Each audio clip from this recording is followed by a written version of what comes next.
오늘 내가 천성 바라보고 가까이 왔으니 라는 제목으로 하나님의 말씀 증거하겠습니다.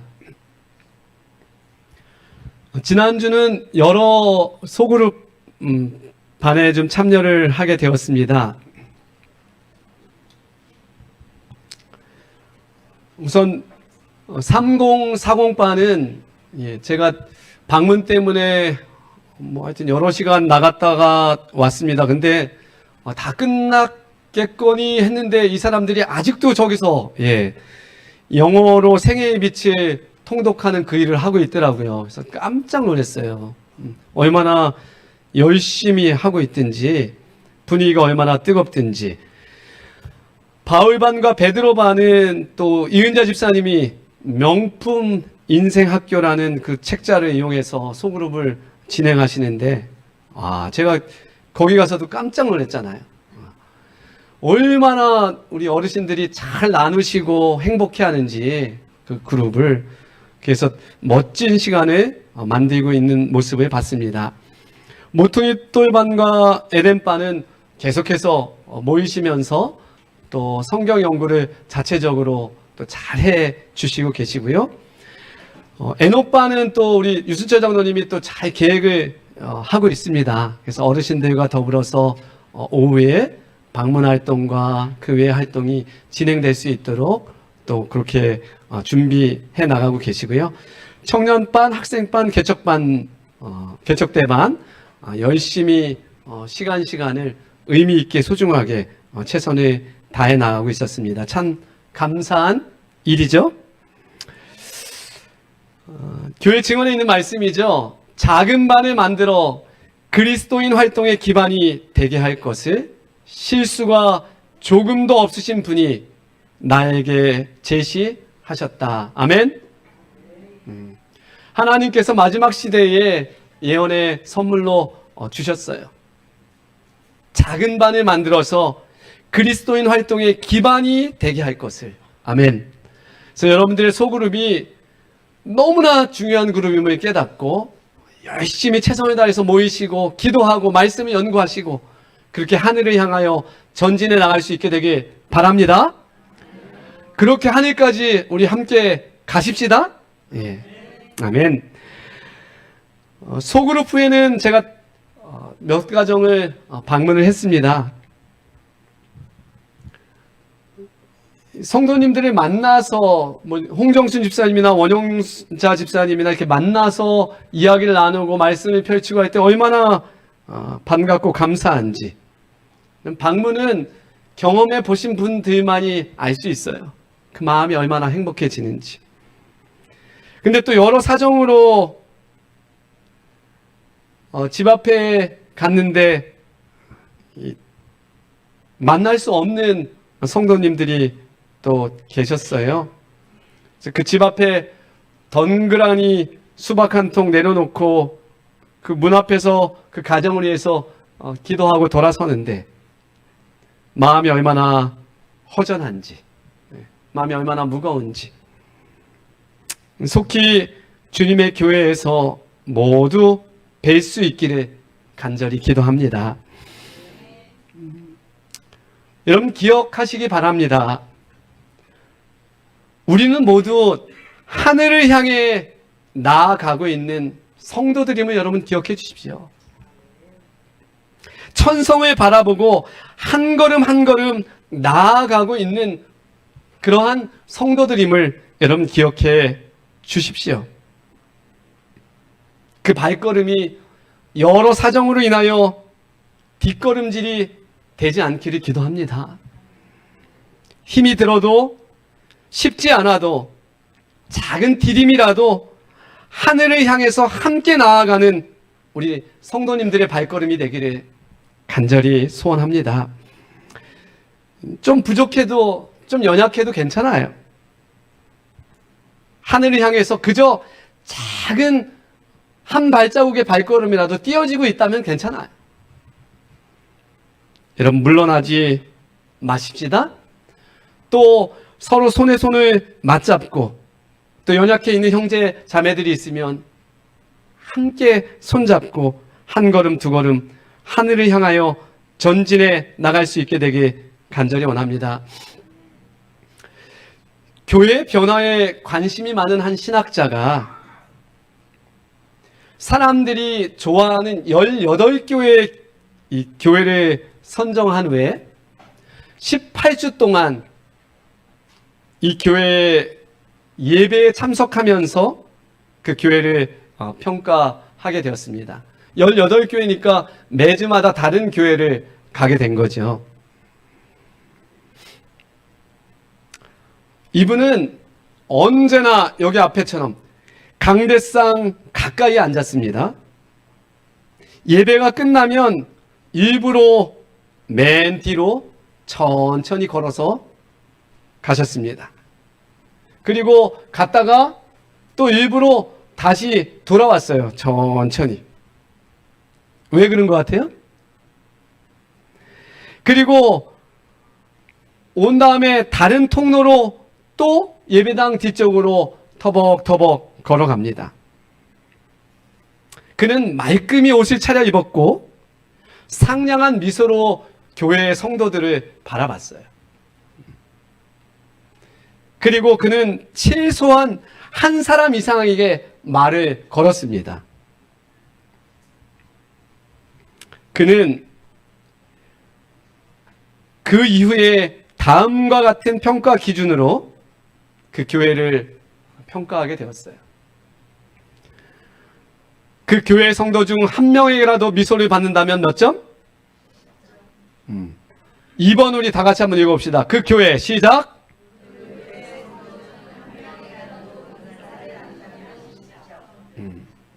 만일 어떤 성도와 서로 이름을 교환하며 인사를 나눈다면 100점. 4번 다시 다 같이 읽어봅시다. 시작.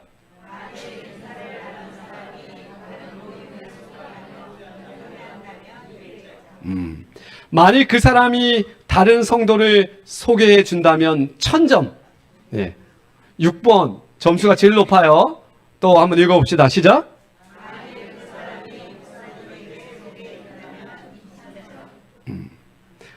이런 기준으로 계산을 해보았는데 18교회 교회 중에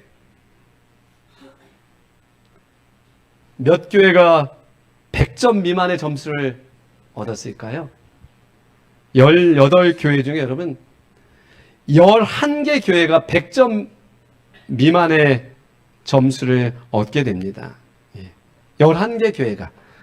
그리고 심지어는 그 11개 교회 중에 5개 교회는 20점 이하의 점수를 얻었다고 해요. 20점 이하. 그의 결론은 이것입니다.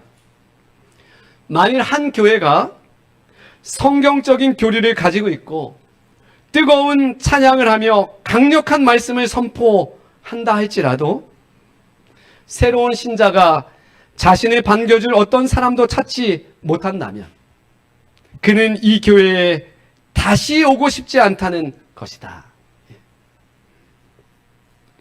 우리 교회는 과연 몇 점이나 될까요? 몇 점이나 될 것 같습니까? 우리 이수영 집사님, 장희동 교회는 잘하고 있나요?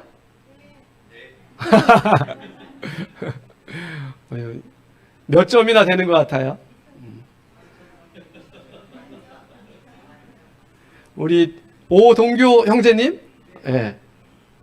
여기가 예, 따끈따끈합니다. 예. 장희동 교회는 잘하고 있어요? 아, 잘하고 있어요.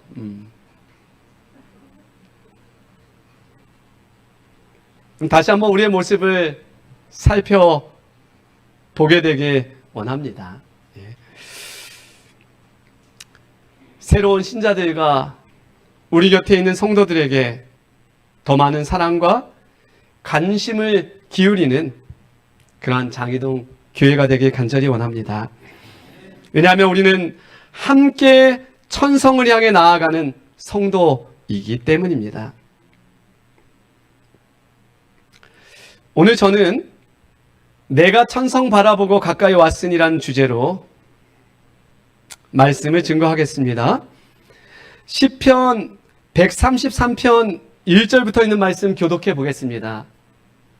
보라, 형제가 연합하여 동거함이 어찌 그리 선하고 아름다운고. 2절입니다.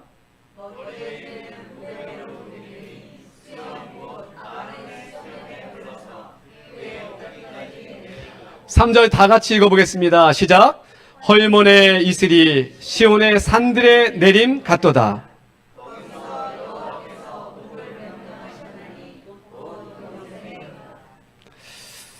이 시를 읽으면 어때요, 마음이?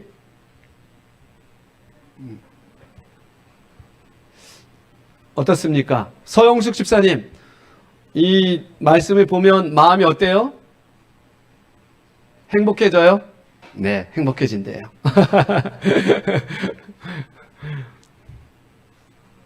형제 연합의 행복을 찬양하는 아주 짧지만 감동적인 시예요.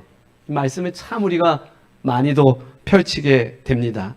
너무나 감동적이기 때문에. 그죠? 근데 어떤 신학자들은 이 시가 쓰여진 배경을 이렇게 생각합니다. 예루살렘에서 그 평안한 때에 많은 백성들이 그 거리를 오고 가는 모습을 그 성에서 다윗이 바라보면서 이 글을 적었을 것이다. 여러분 그렇습니까? 엘렌 지 화이트는 놀라운 이 시에 대한 통찰력을 우리에게 보여줍니다. 여러분 화이트 여사는 놀랍게도 이 시가 이렇게 적혔다고 기록하고 있어요. 다윗은 이 시를 그의 친척들, 친구들과 함께 어디서요? 아둘람 굴에 숨어 있을 때 노래했다. 아둘람 굴에서 여러분 이 시가 기록됐다고요. 아둘람 굴에서 사울왕을 피해서 광야로 도망하다가 들어간 데가 아둘람 굴이에요, 여러분. 베들레헴 남서쪽 약 20km 지점에 있었고 이 소식을 들은 다윗을 아끼는 그러한 주위의 사람들이 이 동굴로 모여들었습니다. 여러분 아둘람 이 굴에서 그 불편하고 힘겨웠던 시절에 다윗이 기록한 시가 또 있습니다. 시편 57편이에요. 같이 한번 읽어볼까요? 하나님이여, 시작.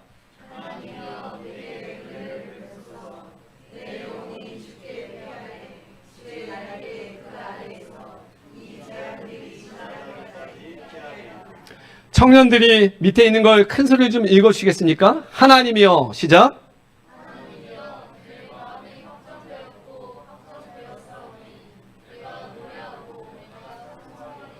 예. 내게 은혜를 베푸소서. 내 영혼이 주께 피하되 주의 날개 그 아래서 이 재앙들이 지나기까지 피하리이다.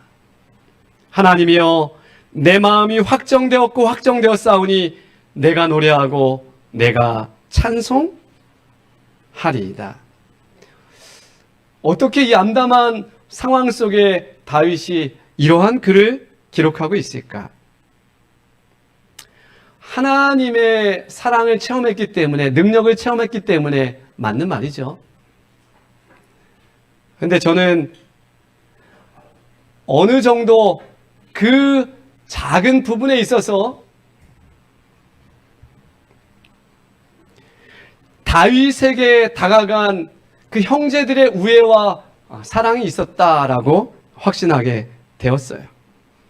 절망으로 가득 찬 현실이었지만 나를 아끼고 사랑하는 동료들이 와서 벽이 되어주고 형제 우애를 나누게 될 때 그가 온전히 하나님을 신뢰하는, 찬송하는 이런 글을 쓸 수가 있게 되었구나라고 생각하게 되었습니다.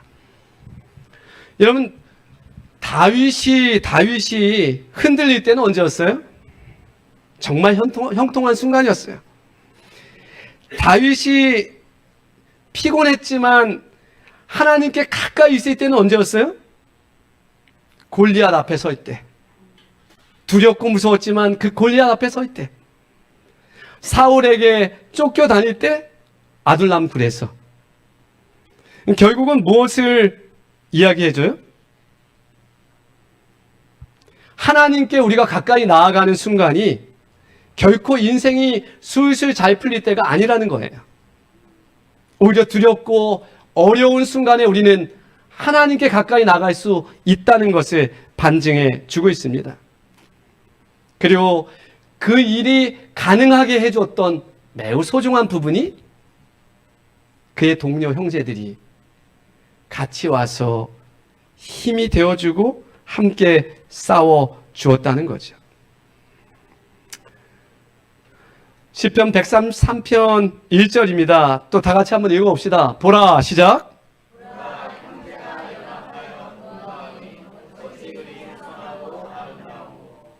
예, 우리 집사람이 제가 사용하는 표현 중에 아주 동의하지 않는 단어가 있어요. 뭐죠? 예. 제가 지금도 우리라는 단어를 썼어요. 우리라는 단어를 사용할 때 동의하지 않아요. 다 그런 건 아닌데 이럴 때 어떤 일이 벌어졌을 때 제가 이렇게 표현한다고 해요. 우리한테는 그런 거 안 통해. 이게 맞는 표현이에요? 자, 생각해 보세요. 어떤 일을 당할 때 제가 또 이렇게 표현한다고 해요. 우리는 그런 거 싫어해. 그게 왜 우리야? 당신이지? 이렇게 나온다는 거예요. 예. 그게 왜 우리야? 당신이지? 근데 저는 뭐라고 해요? 우리는 그런 거 싫어해. 이렇게 표현한다는 거예요. 근데 제가 장희동 교회 와서 동지를 만났잖아요. 우리 윤봉리 집사님이 제 손을 잡을 때마다 우리 목사님이라고 하셔요. 예. 우리 송영수 집사님 제 손을 잡을 때마다 우리 목사님 그러셔요. 우리 김영경 성도, 김희순 집사님 우리 목사님이라고 하더라고요. 고향 동료를 만난 것 같아요. 우리? 우리. 여러분, 맞지 않는 표현일 때가 많아요. 우리를 사용하면. 근데 저뿐만 아니라 대한민국 사람들이 우리를 많이 사용하고 있어요. 한국 사람은 혼자 살아도요, 자신의 집을 표현할 때 무슨 집이라 그래요? 누구 집이라 그래? 우리 집이라고 표현해요. 혼자 사는데 혼자 살고 있어도 우리 집이라고 표현할 때가 많아요. 네, 우리 집. 또 보세요.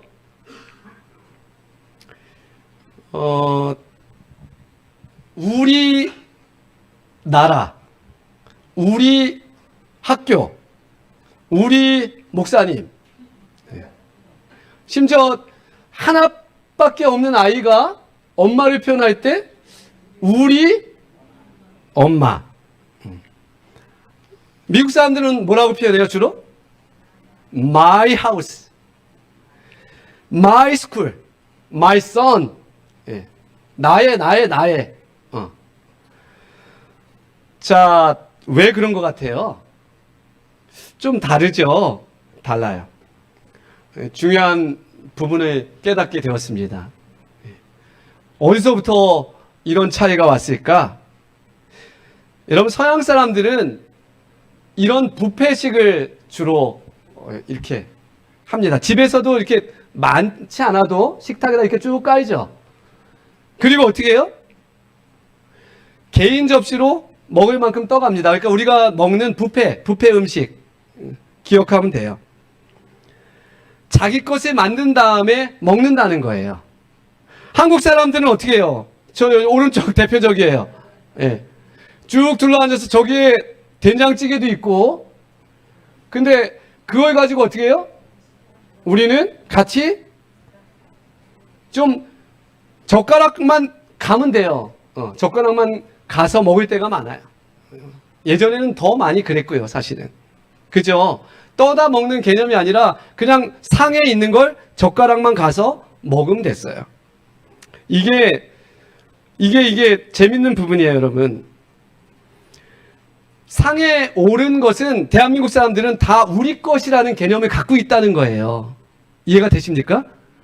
된장찌개도 저 반찬도 우리 거니까 이렇게 먹는 거예요. 우리 거니까. 근데 여러분 이게 마지막에 사과가 한 조각 남았다. 떡이 한 조각 남았다. 한국 사람이 어떻게 해요? 마지막 한 개를. 제가 방문 가도요. 집사님들, 장로님들 계실 때 이렇게 먹으면 접시마다 하나씩 남을 때가 많아요. 이렇게 하나씩. 왜 그런 것 같아요? 그 한 개를 내가 집는 순간 우리 거에 대해서 내가 그 개념을 파괴시키는 느낌을 우리가 받는다는 거예요. 그래서 그게 젓가락이 잘 안 가는 거예요. 저도 잘 안 가요. 저도 잘 안 가요. 우리를 파괴하는 행위가 되기 때문에. 먹지 말자고 약속한 것도 아닌데 접시에 남아있을 때가 많아요. 맞습니까? 각 집마다 아니면 뭐 방문 가면 나타나는 현상이에요. 여러분 그런 차이가 있어요. 근데 시편 133편은 우리라는 단어의 힘이 느껴지는 그러한 이 시예요. 우리가 고난을 어떻게 극복하게 되고 영생을 향해 어떻게 나아가게 되었는지를 보여주는 것이 시편 133편이에요. 자, 여기 보세요. 우리 공동 번역을 한번 읽어볼게요. 여러분들이 제가 저 위에 걸 먼저 보겠습니다. 보라 형제가 연합하여 동거함이 어찌 그리 선하고 아름다운고. 밑에 것 좀 읽어볼까? 이 표현이 너무 좋아요. 이다지도 좋을까? 시작.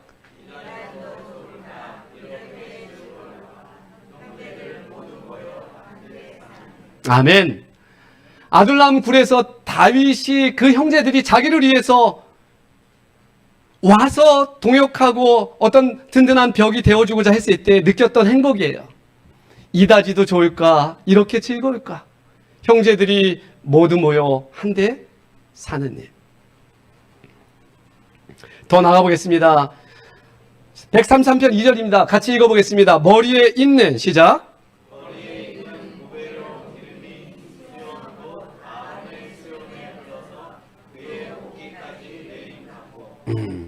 여기 보배로운 기름은 어떤 것 같아요? 무슨 기름일까요? 이 보통 기름은 아니에요.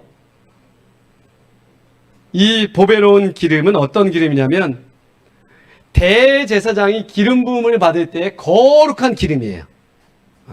그 기름이 어떻게 해요? 자, 향기로운 냄새를 가지고 있었고 또 거룩했고 널리 퍼졌어요. 그 향이 너무나 아름답게 퍼졌어요. 아론의 머리 위에 부어지면 이제 옷 위로 떨어집니다. 그 기름은 12지파의 이름이 나이대로 새겨진 양 어깨의 견대 보석과 악 가슴에 붙여진 흉패의 12보석을 적신 후에 겉옷의 옷깃을 거쳐 발등에 떨어졌으며 그 아래 발등상까지 흘러내려집니다. 여러분 다윗이 표현하는 이 표현은 뭐냐면 형제 사랑도 그와 같은 것이라고요. 아멘. 향기와 거룩한 가마로 모든 사람을 축복하는 것, 그것을 의미하고 있다고요. 더 가보겠습니다. 133편 3절입니다. 같이 읽어보겠습니다. 헐몬의 이슬이 시작.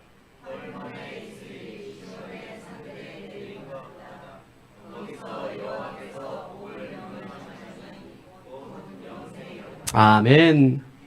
헐몬의 이슬이 시온의 산들에 내린 같도다. 헐몬산, 헤르몬산이라고 하죠. 예. 이스라엘의 최고봉 백발의 산이라는 별명을 가지고 있는데요. 이 헐몬의 이슬이 시온의 산들에 내린 같도다라는 뜻이 뭐냐면 여러분 약 3,000m의 이 높은 산에 저렇게 차가운 눈이 계속해서 있는 것이죠. 차가운 눈이. 그러다가 이제 저것이 녹아져서 이 눈이 녹아내리면은 예루살렘도 해발이 800m 정도 돼요. 꽤 높죠. 근데 한 3000m와 800m 차이에 이러한 시온, 그 이스라엘 온 땅에 많은 이슬을 맺히게 한대요. 그리고 이런 이슬 때문에 농작물들이 풍년이 된다라고 이야기돼요. 아주 싱싱하게 잘 자라게 한다고 합니다. 왜 이슬로 표현됐을까요? 헐몬의 이슬이 시온의 산들에 내림 같도다. 거기서 여호와께서 복을 명령하셨나니. 여러분, 이슬은 하나님의 축복을 상징합니다. 왜 이슬에 비유했을까요? 하나님의 축복을. 첫 번째는 비면 어때요? 비. 눈에 보이죠? 요즘에 우리가 비를 자주 접하는데 우름꽝꽝 쏟아지는 비. 귀로 듣고 손으로 만질 수 있어요. 근데 이슬은 아무도 모르게 내려진다는 것이죠. 하나님의 축복은 이슬 같다라고 기록하고 있는 것입니다. 두 번째로 비는 가끔 한 번씩 내립니다. 매일 내리지는 않아요.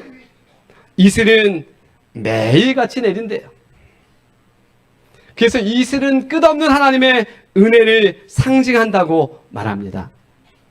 우리는 가끔 하나님의 기적을 바라요. 병 낫는 기적. 어떤 기적을 바라십니까?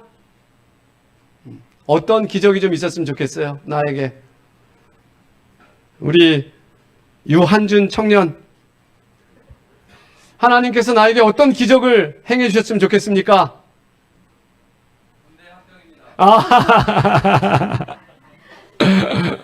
군대 합격의 기적.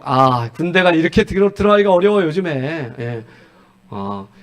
대학도 거뜬하게 들어갔는데 군대가 만만치 않아요. 어떤 한준이가 가고 싶은 또 분야가 있어서 더더욱 또 힘이 들기도 합니다. 예. 군대 합격의 기적. 우리는 가끔 하나님의 기적을 바랍니다. 돈 버는 기적, 출세하는 기적. 근데 인생을 살리는 것은 어쩌다 한번 일어나는 기적이 아님을 기억하십시오. 사실은 매일매일 우리에게 내려지는 이슬 같은 하나님의 축복과 은혜 속에 우리가 살아가고 있다는 것입니다.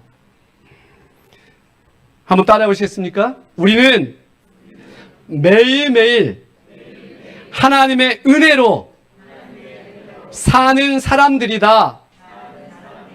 아멘. 한 방에 어떤 그런 것이 아니라 하나님의 은혜로 사는 사람들이다. 이슬처럼. 이슬처럼. 여러분, 우리 공동 번역으로 한번 다 같이 한번 읽어봅시다. 시편 133편 1절로 3절입니다. 이다지도 좋을까? 시작.